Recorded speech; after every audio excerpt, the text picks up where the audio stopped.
ఉపయోగించే పరిస్థితులు వచ్చినాయి. అందుకే ఈరోజు రాజకీయ పార్టీ నాయకులుగా మేము మాట్లాడితే మీరు కూడా అప్పుడప్పుడు మాట్లాడతారు కదా సార్, మరి మీ సంగతి ఏందని అడుగుతారు. మరి అవతలలో అట్లా మాట్లాడితే సమాధానం ఎట్లా చెప్పాలో నాకు దారి దొరకడం లేదు. అందుకే నిజమైన జర్నలిస్టులు మీరు సెమినార్స్ నిర్వహించుకొని జర్నలిస్ట్ అనే పదానికి డెఫినేషన్ ఏందో డిఫైన్ చేయాల్సిన పరిస్థితి ఈరోజు సమాజంలో దాపురించింది. పత్రికా సమావేశాలకు కూడా ఎవడు పడితే వాడు లోపలికి వచ్చేసి మీకంటే ముందుగాల ముందల కుర్చీలో కూర్చుంటాడు. ఇంతకుముందు నేను చూస్తున్నాను, ఒక 15 సంవత్సరాల క్రితం నేను ప్రజాప్రతినిధిగా ఎన్నికైనప్పుడు పత్రికా సమావేశాలు పెడితే సీనియర్ రాగానే సీనియర్ జర్నలిస్ట్ ఏ పేపర్ అన్నా ఉండని, లేకపోతే ఏ టీవీ అన్నా ఉండని, జూనియర్స్ ఎవరైనా ఉంటే సీనియర్స్ వస్తే ముందల సీట్లో కూర్చున్న వాళ్ళు కూడా లేచి వాళ్ళకి సీట్ ఇచ్చి వెనక్కి వెళ్ళి కూర్చునే వాళ్ళు. ఒకవేళ సీట్ లేకపోతే పక్కకు నుంచొని నోట్ చేసుకునేది. ఒక బాధ్యత, ఒక గౌరవం, ఒక మర్యాద. వాళ్ళ యాజమాన్యాలు ఎవరున్నా జర్నలిస్టుని ఒక గౌరవించుకునే పరిస్థితి ఉండే. ఇప్పుడు ఆ పరిస్థితి పూర్తిగా దెబ్బతిన్నది. వాడు ఖాళీగా ఉంటాడు కాబట్టి 3 గంటల ముందే వచ్చి ముందల కుర్చీలో కూర్చుంటాడు, కాలు మీద కాలు వేసుకొని. వాడికి ఆ వచ్చిన సీనియర్ జర్నలిస్టు వాళ్ళ జీవితాన్ని మొత్తం జర్నలిజంలో కలిపినరు. వాళ్ళు సిన్సియర్గా ప్రజా సమస్యల్ని విశ్లేషించడానికి, పరిశోధనలు చేయడానికి, వాళ్ళ జీవితాన్ని, ఆరోగ్యాన్ని ఫనంగా పెట్టి, కుటుంబాలను కూడా ఫనంగా పెట్టి ప్రజల సమస్యలను తెలుసుకోవడానికి ఎక్కడెక్కడనో మారుమూల ప్రాంతాలకు వెళ్ళి రోజుల కొద్దీ ప్రజలలో మమేకమై ఆ సమస్యల్ని తెలుసుకొని వాళ్ళు రాసిందన్న సంగతి, పాలకులు చేస్తున్న తప్పులను పట్టుకోవడానికి నిరంతరం శ్రమించి విశ్లేషించి మన ప్రాంతంలో జరిగిన విద్యుత్ ఉద్యమాల వెనుక ఇంత కఠోరమైన దీక్ష జర్నలిస్టులది ఉన్నది.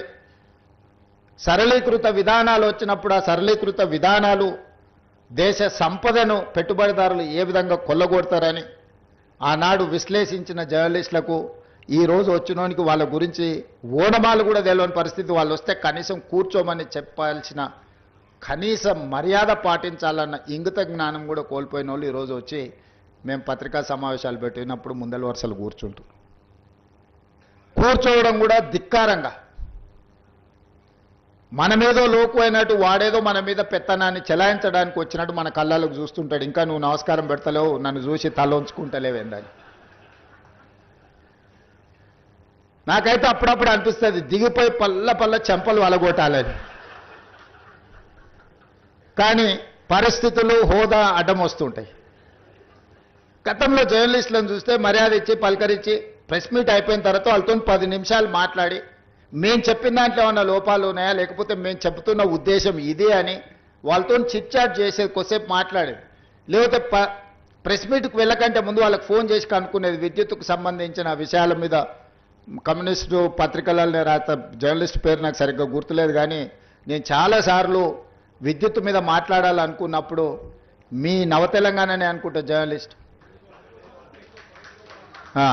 వేణుగోపాల్ గారు, నేను చాలాసార్లు నాకు కొంత అవగాహన ఉన్నా ఇది 100% కరెక్ట్గా ఉండాలని మాట్లాడితే అని చాలా సందర్భాల్లో పిలిచి కూర్చోబెట్టుకొని మాట్లాడి అసెస్మెంట్స్ నుంచి యాదాద్రి, భద్రాద్రి లాంటి విద్యుత్ ప్రాజెక్టులు, ట్రాన్స్మిషన్ లాసెస్ గురించి, విద్యుత్ బకాయిల గురించి, రైతుల సమస్యల గురించి చాలా సందర్భాల్లో జర్నలిస్టులతో కూర్చొని మాట్లాడి నోట్ రాసుకొని తర్వాత వెళ్ళి మాట్లాడేది. చాలామందికి మేము ఎంత వెనకాల హోంవర్క్ చేసినామని తెలీదు. అట్లా జర్నలిస్టులు వాళ్ళ నాలెడ్జ్ని మొత్తాన్ని ప్రజలకు ఉపయోగపడే విధంగా పనిచేసిన జర్నలిస్టు చాలామంది నాకు తెలుసు. కానీ ఈరోజు వింత పోకడలు వచ్చినాయి. ఆ వింత పోకడలకు రాజకీయ పార్టీలు కూడా తోడైనాయి. రాజకీయ నాయకుల యొక్క స్టేట్మెంట్ల పట్ల విశ్వసనీయత తగ్గుతున్న క్రమంలో జర్నలిస్టులు కూడా వేగంగా అదే దారికి పరిగెత్తుతున్నారు. ఎందుకంటే యాజమాన్యాలు, రాజకీయ పార్టీలు పెట్టుకున్న పత్రికలు, ప్రసార సాధనాలు ఈ వ్యవస్థను కూడా నిర్వీర్యం చేసి కుప్పగూల్చడానికి ఒక రకమైన కుట్ర అనాలనో, స్వార్థం అనాలనో, లేకపోతే విపరీతమైన పోకడలు అనాలనో నాకు తెలియదు, కానీ వేగంగా రాజకీయ నాయకుల యొక్క విశ్వసనీయత ఎంత వేగంగా సనగిల్లుతుందో జర్నలిస్టుల యొక్క విశ్వసనీయత కూడా ఈ రాజకీయ పార్టీలు కొన్ని పెట్టుకుంటున్న పత్రికలు ప్రసార సాధనాల వల్ల జర్నలిస్టుల యొక్క విశ్వసనీయత కూడా వేగంగా సన్నగిల్లుతుంది. అందుకే ఈరోజు నిబద్ధత కలిగిన జర్నలిస్టులు విశ్లేషించుకొని ఒక లక్ష్మణరేఖ గీసుకోవాల్సిన అవసరం ఉంది. నిజమైన జర్నలిస్టు ఒకవైపు, జర్నలిజం ముసుగులో అరాచకం చేసే వాళ్ళని ఇంకొక వైపుకు నెట్టాల్సిన అవసరం ఉంది. అది జరగకపోతే పత్రికలకు ప్రసార సాధనాలే కాదు, తెలంగాణ సమాజానికి, దేశం యొక్క భద్రతకే ప్రమాదకరంగా తయారయ్యే పరిస్థితులు ఉన్నాయి. నిన్న మొన్న కొంతమంది సోషల్ మీడియా ప్లాట్ఫామ్లో పనిచేసే వాళ్ళు పాకిస్తాన్ ఐఎస్ఐ ఏజెంట్లుగా పనిచేస్తున్నారని చెప్పి ఆపరేషన్ సింధూర్ సందర్భంగా కొంతమందిని అరెస్టులు చేసే పరిస్థితి వచ్చింది. ఏ ముసుగు తోడుకొని ఎలాంటి కార్యక్రమాలు చేస్తున్నారో ఈరోజు మనం అర్థం చేసుకొని ముందుకు వెళ్ళాల్సిన పరిస్థితి ఉన్నది. అందుకే మిత్రులారా, ముందు నుంచే నాకు పాత్రికేయ మిత్రులన్నా, వాళ్ళు విశ్లేషణలన్నా, లేకపోతే వాళ్ళు రాస్తున్న వార్తా కథనాలలో సమాచారాన్ని నేను ఎప్పుడూ నిశితంగా గమనిస్తుంటా.